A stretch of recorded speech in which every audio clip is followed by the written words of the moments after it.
안녕하세요. 김태훈의 현명한 주식 투자 방송 시작하겠습니다. 오늘은 삼성전자에 대해 잠깐 말씀드리겠습니다. 삼성전자에 대해서 KB증권에서 이 2분기 실적이 예상했던 것보다 나쁘지 않을 거다라는 보고서와 함께 목표가 95,000원짜리 레포트가 나왔습니다. 이게 아마도 이제 2분기 실적이 그 1분기보다 나쁘지 않게 지금 뭐 시장에서 예상한 것보다 한 5배를 이제 KB증권 쪽에서는 불렀는데요. 영업이익이 5배가 더 나올 거다. 이렇게 되면 시장에서는 한 2천억 정도 적자는 안 나고 한 2천억 정도 그 겨우겨우 흑자를 낼 거다라고 예상했는데, 지금 KB증권은 영업이익을 뭐 2023년 전체 토탈로 해서 11조니까 최소한 2분기 때는 거의 한 6천억, 8천억 정도 예상을 했다는 거죠. 그래서 이게 굉장히 좀 공격적으로 치른 거예요. 영업이익 9천억 정도로 지금 추정을 한 건데, KB증권에서 그 증권 이 시장 바닥말로 진짜 질른 겁니다. 질른 거예요. 이렇게 나오긴 어렵습니다. 왜냐면 시장에서 대부분의 애널리스트들이 지금 삼성전자의 그 실적을 겨우 적자를 면하는 수준으로 예상하고 있는데, 혼자서 지난 1분기 6천억보다 더 많은 9천억대 영업이익을 달성할 거다라고 발표할 거면, 이건 삼성전자 내부 정보를 뭐 주워 들었든지, 안 그러면 애널리스트가 혼자서 이렇게 공격적인 레포트 내놓기는 좀 어렵죠. 물론 지난 연말이나 올 1분기 때와 지금 삼성전자의 인공지능 AI 관련된 이 D램 반도체 수요나 이런 것들이 다르긴 합니다. 왜냐면 지난 1분기 때 생성형 인공지능 챗 GPT 바람이 불면서 미국 쪽에서 이런 그 클라우드 서버에 대한 투자가 대대적으로 일어나고 있어요. 왜냐면 이게 우리 사람들이 일반적으로 만들어내는 데이터량보다 이 그 인공지능이 만들어내는 데이터량이 훨씬 더 많습니다. 그러다 보니 그런 데이터들을 저장하고 처리하기 위해서는 클라우드 서버가 또 지금보다 훨씬 더 많아야 되는 거죠. 그러다 보니 그 증설에 대해서 아마존과 마이크로소프트, 그 다음에 구글의 경쟁이 붙어버렸어요. 그래서 그냥 막 질러버리는 거죠, 이쪽에서. 그러니까 당연히 D램 반도체에 대한 수요가 없다가 이제는 생산되는 거 다 팔고 남아서 또 재고로 쌓여있는 것도 사가는, 당연히 재고가 줄면 D램 가격은 반등이 나옵니다. 그것도 이 D램 반도체 업계 1위인 삼성전자의 재고가 줄고 있다고 하면 이거는 먼저 사는 놈이 더 싸게 사는 거예요. 이게 D램 반도체 시장의 특징이 있습니다. 그래서 이 삼성전자 이 KB투자증권의 이 애널리스트는 굉장히 공격적인 지금 목표가를 제시한 겁니다. 그리고 이렇게 한 명의 애널리스트가 용기를 내면 나머지 애널리스트 다 따라가요. 깃발 보고. 이 여행 그 해외여행 가면 깃발 보고 따라다니는 것처럼 증권시장도 애널리스트 하나가 이런 그 대형주나 삼성전자 같은 대표적인 종목들을 하나 깃발을 세우면 따라가는 그 애널리스트도 많습니다. 그렇게 하면 이제 이 삼성전자에 대한 목표 주가 랠리가 펼쳐지는 거죠. 그런데 그 목표 주가 랠리가 펼쳐질 때는 조심해야 될 때이기도 합니다. 항상 이 증권사들의 이 삼성전자에 대한 목표 주가가 랠리를 펼칠 때 시장은 꼬꾸라졌어요. 항상. 자, 삼성전자 실적 추이를 보면 매출 외형이 작년 분기별로 줄어드는 걸 보실 수 있어요. 그리고 영업이익도 점점 줄어들다가 지난 4분기 때 4조 원을 기록하고 올해 1분기 때는 6천원으로 확 꼬꾸라졌죠. 그러면서 올 2분기 때는 바닥을 찍을 거다, 그래서 적자를 내거나 아니면 2천억 정도 똔똔 겨우 낼 거다라고 얘기했었는데, 갑자기 KB투자증권에서 영업이익을 9천억, 거의 1조 원에 가까운 9천억을 제시해버리니까 다른 애널리스트들이 당황할 수밖에 없는 거죠.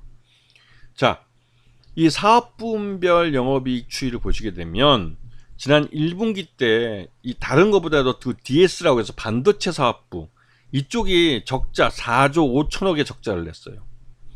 이걸 작년 1분기 동기와 비교해 보면 작년 1분기에만 8조 원의 영업이익을 달성했습니다. 그랬던 사업부가 올해 1분기 때 마이너스 4조 5천억, 5,800억의 영업 손실을 낸 거죠. 그러니 전체적으로 이게 다 까먹어버린 겁니다. 실적을. 하지만 앞에서도 말씀드렸지만 인공지능 AI 바람이 불면서 이 클라우드 서버에 대한 수요가 늘면서 이 클라우드 서버 내에 D램 반도체에 대한 소비가 굉장히 많습니다.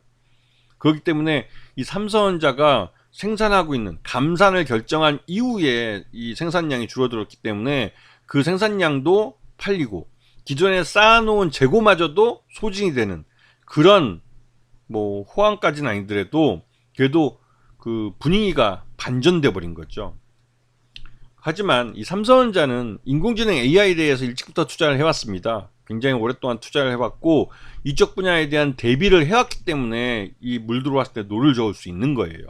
여기다가 삼성전자의 이 하반기 때는 XR 기기에 대해서 새로운 신제품이 나올 예정입니다. 이거는 구글과 OS는 구글 거 안드로이드를 채용하고 그다음에 전용 칩셋은 퀄컴 거를 합니다. 그래서 삼성전자와 구글, 퀄컴이 하나의 동맹체를 이루어서 애플의 이 XR 기기하고 경쟁을 하게 되는 거죠. 그래서 이 XR 기기 이쪽 헤드셋 분야는 그 애플 요번에 이제 새로 이제 애플 비전인가요? 애플 비전 그쪽하고 그다음에 기존의 시장을 갖고 있던 메타 플랫폼 쪽하고 그다음에 삼성전자 새로운 도전자죠. 삼성전자가 여기서는 어떻게 보면 제일 후발주자 도전자 역할을 하게 됩니다. 근데 요번에 어떻게 나올지 모르겠지만 이게 잘 나오면 삼성전자가 또 구글을 구해주는 그런 역할을 할 수도 있죠. 삼성이 하면 중국 업체들이 따라갑니다. 자, 그리고 이 기존의 삼성은 예전에 삼성 자동차에 진출했다는 그 과거 때문에 현대차와는 협업을 하지 못하고 있었어요. 이거는 이제 선대 회장인 정몽구 회장이 살아있을 동안은 절대 결코 삼성과 같이 일할 건 없다라고 해가지고 그 정의선 회장이 아버지 눈치 봐서도 그 이재용 회장하고도 친한데도 같이 사업을 못했던 겁니다. 그래서 삼성 SDI가 현대차와 기아에 있는 전기차 배터리를 납품하지 못하고 있었어요.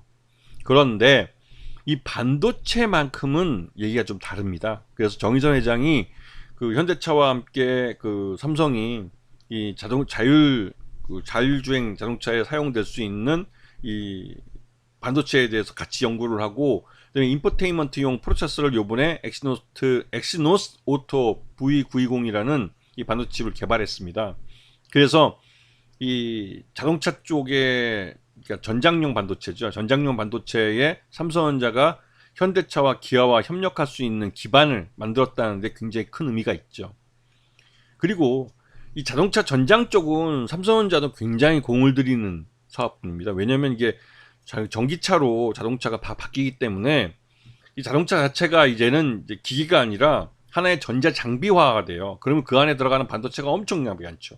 그 반도체 중에 삼성 반도체를 사용하는 게 굉장히 많을 겁니다. 그러면 이 전기차가 되면 그리고 나중에는 또 자율주행 자동차까지 발전을 하면 반도체 업체로서는 이건 대박이 노다지죠.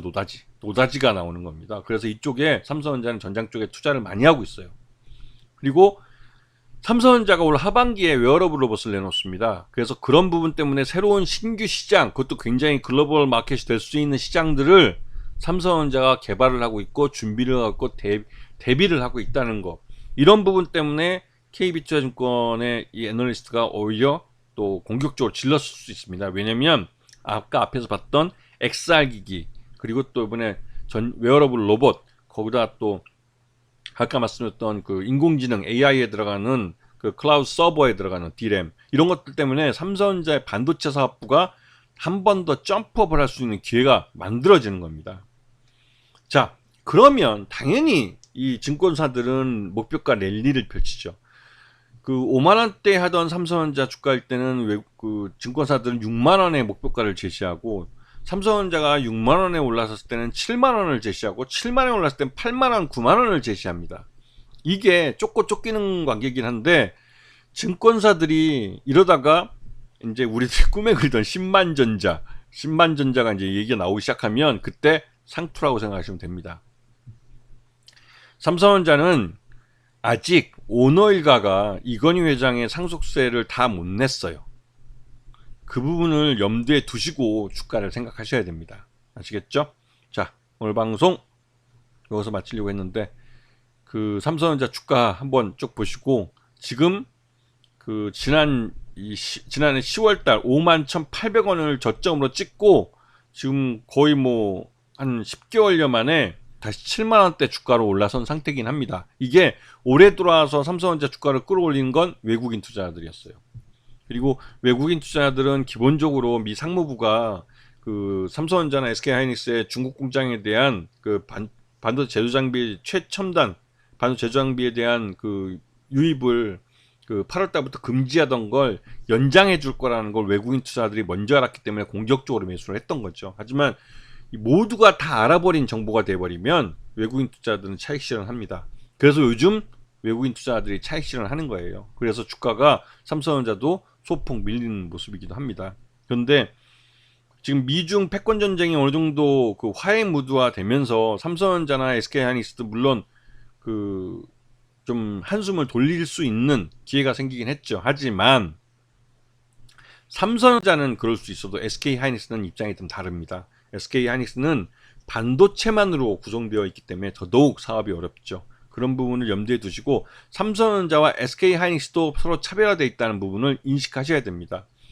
삼성전자는 진짜 좋은 회사예요. 우리나라 대표적인 회사이기도 하고 또 이 회사가 잘 됐으면 좋겠다는 생각도 저 개인적으로 합니다. 이 회사가 무슨 뭐 정견유착을 했든 뭐 이 뭐냐 세금을 안 내고 삼성그룹의 경영권을 물려주려 했든 뭐 무엇이 됐든 간에 그래도 그 10조 원 정도 되는 그 상속세를 우리나라 최대 상속세를 낸 그런 종목이기 때문에 우리나라 국가에도 많이 기여하는 회사고 해서 고용도 많이 하고 이 회사가 잘 됐으면 좋겠습니다. 개인적인 심정이. 자, 오늘 방송 여기서 마치겠습니다. 감사합니다.